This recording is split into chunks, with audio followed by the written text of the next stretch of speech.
Ahora mismo, el mercado de criptomonedas se encuentra inmerso en un caos total causado únicamente por la SEC, justamente en un día en el que vamos a conocer el dato más importante de todo el mes de junio. Así que en el vídeo de hoy hablaré de las noticias de última hora, te explicaré cómo te puedes preparar para la jornada y analizaré Bitcoin, básicamente para prever las consecuencias del día de hoy. Si bien el calendario económico de hoy tiene datos interesantes, como por ejemplo la producción industrial en Europa o el IPP de Estados Unidos, el interés se va a centrar directamente en la decisión de tipos de interés. A las 20:00 UTC+2 vamos a conocer los tipos de interés directamente. Tendremos acceso también al comunicado del FOMC y a las proyecciones económicas del propio organismo. Media hora más tarde, como siempre, la rueda de prensa pertinente, donde Jerome Powell podrá responder a las preguntas y dudas de los periodistas, analistas y demás. Como puedes comprobar, se espera que no se vayan a tocar los tipos, dejándolos en 5,25 puntos básicos. Más del 95% de personas, más del 95% de traders consideran que van a dejarse los tipos de interés tal cual, por lo que ya te puedes imaginar el efecto que habrá en el caso de que se terminen subiendo 25 puntos básicos más, una opción que dentro del 4,7% de personas se llega a valorar. Y es que tienes que tener en cuenta que, por ejemplo, la semana pasada en Australia se tenía la misma situación que hoy en Estados Unidos y se terminó subiendo 25 puntos básicos. Ya te puedes imaginar un poco cómo reaccionó el mercado. Hay veces que la volatilidad empieza en la rueda de prensa de Powell, es lo habitual, porque lo normal es que el dato en tipo de interés no se toque y que eso no genere tanta volatilidad como la que se genera luego. Pero en este caso creo que se va a generar volatilidad desde el minuto cero. ¿Por qué? Porque aunque no se toquen los tipos de interés, como está previsto, creo que tanto las proyecciones económicas como el propio comunicado van a poder traer pistas importantes respecto a lo que va a poder pasar de cara al futuro. Entonces creo que no solo se espera que no se toquen los tipos durante la jornada de hoy, sino que en las próximas subidas de tipos creo que el inversor también espera que no se toque literalmente nada. Entonces, si se detecta algún tipo de posibilidad o puerta abierta que la SEC deje de cara a subidas dentro de un futuro, creo que esto va a generar volatilidad total. Entonces, esta jornada, la volatilidad va a empezar desde el minuto cero, volatilidad exagerada, siempre hay volatilidad, pero creo que va a ser mucho más exagerada durante esta jornada y que ya luego, posteriormente, con la rueda de prensa, pues que se incrementará, algo que sucede siempre. Entonces, en cuanto a las noticias de última hora, tenemos ahora mismo, como decía, un lío montado que es realmente importante. Así que voy a empezar por lo primero, y es que justamente ayer salieron los documentos de Hinman, ya lo estuvimos comentando, y confirmaron lo que ya sabíamos, y es que la Fed no es un organismo que esté preparado para regular o decidir sobre las criptomonedas, ya que, punto número 1, ni las entienden, y punto número 2, tampoco son transparentes en las acciones. Claro, dicho esto, coge ayer Ripple, sale y dice que quiere que se investigue a Hinman y también lo que había detrás de ese discurso, ya que la propia SEC lo promocionó a unas sabiendas de que crearía más confusión en los mercados. Piensa que fue un discurso totalmente malintencionado y que solo quería causar confusión en la industria de las criptomonedas, que, por cierto, esto por delante, le encanta entrar al trapo en este tipo de trampas, por eso es tan fácilmente manipulable el mercado. Paralelamente, dejando esto de lado, dejando Ripple, saltamos a SEC versus Coinbase. La SEC ha comentado que necesita 120 días para poder dar una respuesta a la petición que hizo Coinbase. Hace unas semanas, para quien no se acuerde, ya lo comentamos, Coinbase podríamos decir, se cansó, hablando mal, de la SEC y pidió claridad y regulación a todo lo que estaba sucediendo. La SEC, de entrada, no dijo nada y Coinbase insistió para que interviniera un tribunal. Tribunal que lo que hizo fue pedir a la SEC que abordara si estaba negando la creación de normas o si, por el contrario, necesitaba más tiempo para responder. Pues claro, lo que no puedes hacer es estar molestando, que te pidan algo y luego pues hacerte el loco, ¿no? Pues bueno, la SEC a través de una carta ayer dijo que necesitaba 120 días más para responder a esa solicitud de Coinbase, solicitud que pues bueno, le pedía que adopte nuevas normas y que proporcione más claridad sobre las leyes que rigen las criptomonedas, unos mínimos que al menos debería cumplir la SEC, ¿no? Pero bueno, mientras tanto, a todo esto, Binance está negociando también nuevamente con la propia SEC. Como ves, la SEC está en todas las sopas, o como mínimo colaborando. básicamente porque de esta forma se le quitaba la orden de congelación de sus activos en Binance US. El juez determinó que esta situación no solo iba a causar problemas en Binance, sino que también iba a generar problemas importantes en el mercado de criptomonedas. Es que es de cajón lo que está sucediendo. La SEC pide que se congelen los activos. ¿Para qué? Pues porque sabe que se va a liar. En cambio, viene un juez y dice, vale, aquí hay que investigar por esto, por lo otro, que está perfecto, que seguro que Binance ha hecho cosas mal, como todo el mundo, hay que investigarlas. No creo que sean tan graves como las que dice la SEC, pero hay que investigarlas. Lo que no se puede es congelar los activos, porque no solo estás afectando a Binance, sino que estás afectando también al mercado en general. Y aquí es donde entra la claridad absoluta. La SEC lo que quiere es hacer daño, dentro de que pueda tener razón en ciertos puntos. Eso a nosotros no nos pertoca, cada uno puede tener su opinión, pero será un juez quien realmente con todas las pruebas que por cierto, te hago spoiler, nosotros no vamos a tener acceso, pero con todas esas pruebas determinará si hay algo bueno o algo malo en ese trasfondo. Así que fíjate con qué poco la SEC pone a bailar a todo el mercado de criptomonedas. Ahora mismo está monopolizado por la SEC a través de sus demandas, declaraciones, intervenciones y demás. Pero bueno, como siempre, la historia se repite, ¿no?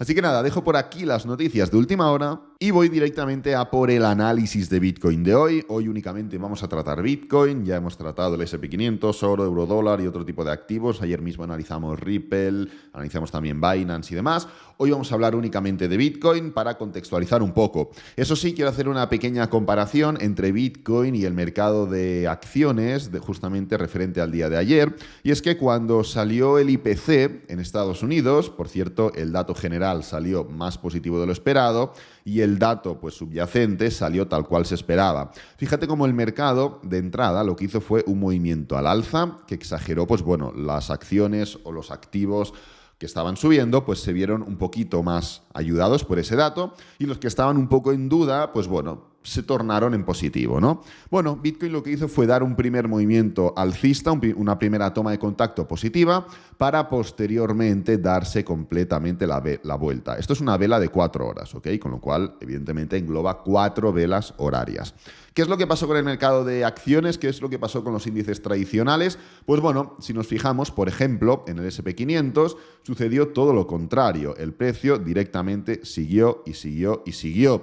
Podemos ver cómo no hubo ningún tipo de duda, no hubo ningún problema con el momento de salir los datos, ni para mal, ni con dudas, ni nada. Fue directamente para arriba. Es cierto que, por ejemplo, en el Nasdaq podemos comprobar cómo sí que se formó un pequeño movimiento a la baja, pero la vela fue literalmente de desaceleración, fue literalmente un doji, un martillo, llámalo como quieras, pero no fue una vela roja, envolvente, bajista al uso. Aquí podemos ver diferencias claras, diferencias evidentes, y podemos ver un mercado de criptomonedas mucho más tocado que el mercado de acciones, que todo lo contrario. No solo está subiendo con fuerza, sino que ya tiene a múltiples activos en máximos históricos. No solo en Europa, que esto ya lo teníamos hace unas semanas, sino también en Estados Unidos. Entonces, yendo directamente a por Bitcoin, ayer comentábamos que a menos de que se rompiera directamente ya esta estructura, esta resistencia, que la voy a marcar mejor en gráfico de 1 hora, este nivel de aquí, a menos de que se rompiera directamente ayer, íbamos a entrar en un periodo de rango. No se rompió, con lo cual estamos en rango. Ya argumenté por qué esto no era ni un movimiento correctivo y por qué, a menos de que se rompiera, como digo, ese nivel de resistencia correspondiente a los 26.100, no iba a ser tampoco un doble suelo, con lo cual, si no es un movimiento correctivo para seguir cayendo, lo cual significaría una continuación bajista, ni es un movimiento de doble suelo, lo cual significaría un movimiento alcista, estamos en un rango. El mercado se mueve en tendencia alcista, bajista o en rango. Descartando las dos, estamos en rango. Esto es así, es evidente. En temporalidad intradiaria, no en temporalidad diaria y tampoco en temporalidad semanal. Como más bajas de temporalidad, más o menos claro es el mercado. La temporalidad semanal no tiene ni admite ningún tipo de duda, es evidente. La temporalidad diaria ya cambia de tendencia alcista a tendencia bajista, y luego ya entramos en la intradiaria, donde podíamos hablar de este patrón de cuña, pero ya no podemos hablar más de este patrón de cuña. Está bien que mantengas la parte inferior, la parte superior, si trabajas con este tipo de soportes o de resistencias, pero esto ya no es un patrón de cuña, porque los patrones de cuña no generan este tipo de movimientos. No es que haya un doble suelo y ya no pueda ser un patrón de cuña, todo lo contrario. Esto, como que ayudaba, porque un patrón de cuña es un patrón de agotamiento, es un patrón donde el precio termina explotando, en teoría, hacia la parte contraria. Si en la parte final de un patrón de cuña, que ya representa que va a darse la vuelta hacia arriba, tienes un doble suelo, con lo cual un patrón que te indica un movimiento al alza, tienes como un doble check, ¿no? Doble potencia alcista. En este caso, el patrón de cuña está haciendo un movimiento que no es propio del patrón, porque normalmente es un patrón mucho más claro, que va de abajo hacia arriba, de arriba hacia abajo, mucho más limpio, hasta que explota. Tienes aquí un patrón de cuña perfecto, aquí tienes uno, y luego, pues, que este patrón de doble suelo ha quedado totalmente anulado, ¿no? Así que ahora ya, aunque el mercado suba, que hoy por noticias podría subir, podría favorecer esa probabilidad alcista, no es gracias a un doble suelo, gracias a un patrón de cuña, es literalmente, pues, porque se ha dado de esta forma y ya está.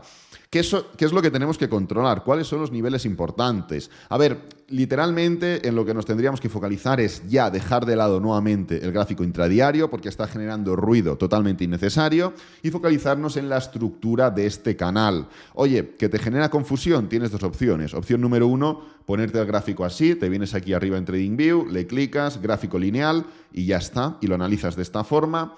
Yo personalmente prefiero tener las velas normales. O opción número 2, que es lo que vamos a hacer ahora, coger, lo replicas y te vas.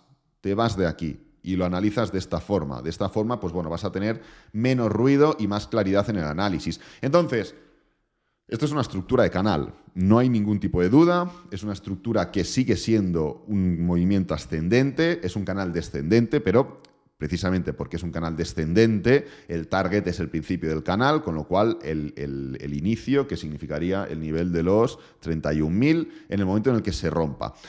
Por lo cual, lo que tenemos que focalizar es la parte superior y la parte inferior del canal. Todo lo demás nos tiene que dar literalmente igual. Únicamente la parte superior y la parte inferior.